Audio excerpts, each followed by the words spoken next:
This is a tool-assisted speedrun for the MS-DOS game Zeliard. It is the any % version. The goal is to defeat the final boss and enter the princess chamber as fast as possible. Frame rate is 60 divided by whatever 10 minus speed is. Setting the speed to 9 first thing makes the game run 6 times as fast for most stuff. Dying means losing all carried gold, half of your ailmas, and being sent to Morala Town Sage, but you gain experience and keep all items. You start at level 0. For every 2 level ups, add 1 to sword damage. Upon touching an enemy, you are set 2 panels aside away from the enemy. This can be used for damage boosting, allowing all sorts of shortcuts not normally possible, such as climbing up a slope before the Silkarn shoes are obtained, jumping across wide gaps, or just simply saving time to reach a platform before it gets away and forcing having to wait.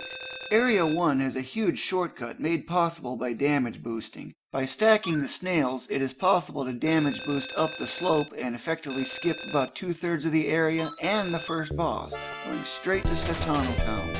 Slice, chop, and stab are the 3 forms of sword strikes. Slice starts from behind and moves horizontally forward. The chop starts above and arcs forward, like chopping a log on the ground with an axe. The stab is aerial and downward. It deals double damage and sets a flag. If an enemy is defeated with the stab flag set, it will guarantee dropping the best possible ailma. Using a slice or chop clears the stab flag. By starting a slice facing away from the enemy, then doing a short jump facing toward the enemy, and upon immediate contact with the enemy before it does the next damage, and doing a stab immediately after, you can effectively do triple damage. It is the fastest way to deal damage. In casual play, in Area 1 right before Peligro, the 4 bats there can be used with the Magia Stone and the Stab Flag set to get ailmas at an incredibly fast rate. It takes only a half an hour to get 12,000 ailmas, which when exchanged in Bosk gives you enough gold to last you for the rest of the game. Upon getting the Hero's Crest and Key in Area 3, cut through the thorns for a shortcut. Zeliard uses a grid-based system for its levels. All levels are 64 panels tall by some multiple of 8 wide, up to 320. A panel is an area of 8 by 8 pixels. That boss is best defeated using chop stabs with short jumps. If a slice or chop makes contact and a stab immediately follows the frame after, stab damage takes effect, which doubles damage. In Area 4, for every 2 panels walked on the icy ground, 1 panel of sliding occurs. Each panel jumped adds 1 to the sliding distance. The Rosaria shoes, which are not obtained in this task, cancel that effect. A damage boost is required on that turtle to make a platform in time. The Fuego spell is needed for Area 5. It deals 8 damage every other frame. And since I'm at the Sage, I might as well get a level up because I need the HP for Area 7 and 8 and all the other damage boosting involved. Only 5 level ups are obtained in this task because they require sages and a lot of text and animation. A big shortcut exists in Area 4 by stacking these green slimes to damage boost up a slope. Fuego hits this boss really hard at 8 damage per frame. If it doesn't jump, you can just duck and hit it with Fuego constantly. For the fun of it, I made the passage spawn as far left as absolutely possible, and it actually replaced one of the passable textures. If you noticed, there appears to be a sword embedded in that Ice Cube boss. With the training sword only adding +1 and 3 level ups adding another +1, I'm only doing 2 damage with each sword swing, or 4 with the stab. As the zombies here have 24 HP, Fuego is used to deal a quick 16, then chop stabs to finish them off.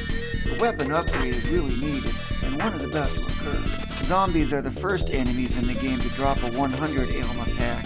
The ceiling crawler enemy here can be used to damage boost up the slope to make use of a huge shortcut that also saves a key. In casual play, the section immediately left of where you enter Area 5 from is very good for getting experience and ailmas. You'll need a Magia Stone for it, but the magic shop doesn't carry them.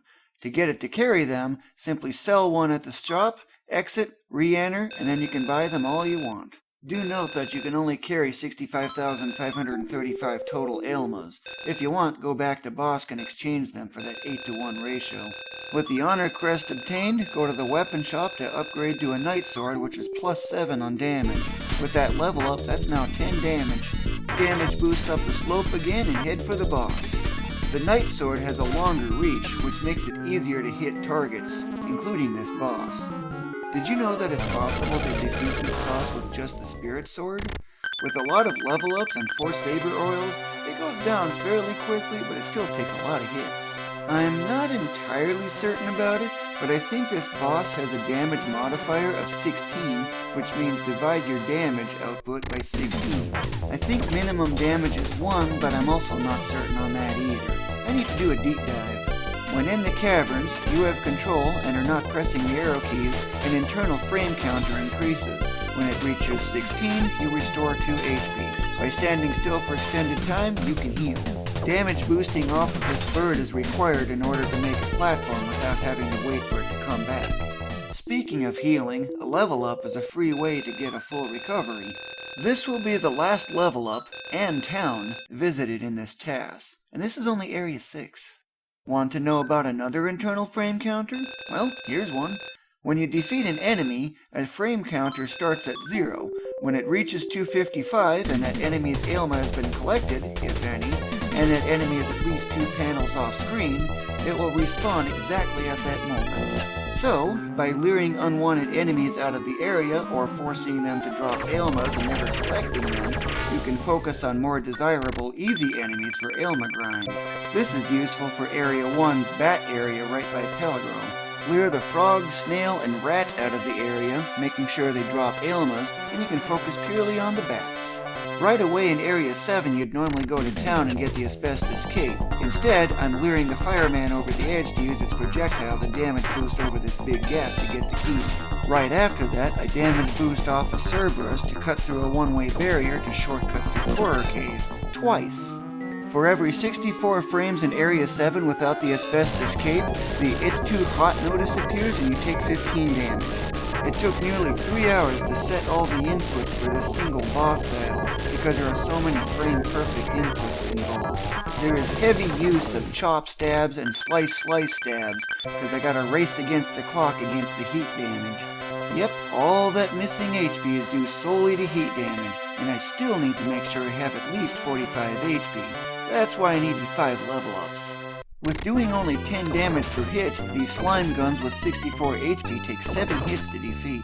That odd lion's head key is the key to a new weapon. Using that lion's head key requires going back to Area 6. The easy way is to go into the far rightmost building in Pureza Town. The fast way is cutting through the fire caves.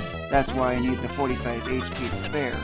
I'm not entirely sure how the enchantment sword works, but as far as I know, it forces 255 damage on everything, and it's the only sword that can actually defeat the red slimes in Area 5. The enchantment sword has an even greater reach than the Night or Illumination sword.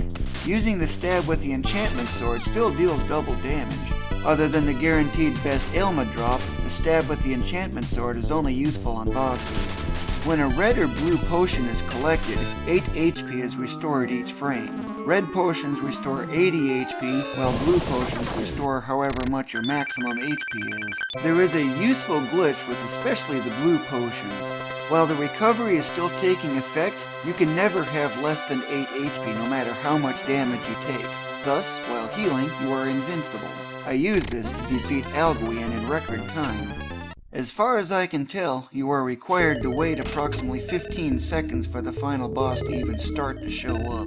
As I use this opportunity to heal, note how the life bar fills 1 pixel of green every roughly 1 second. A force chop and a chop stab finishes off the final boss. To force a chop, hold up and down at the same time, then press space. Normally the final boss would give the big tier, but because I skipped the first boss, it only gives a small one. The last input is entering the Princess Chamber, which occurs at 9 minutes 22.977 seconds in. This tool-assisted speedrun was created by Ulillillia. Thank you for watching.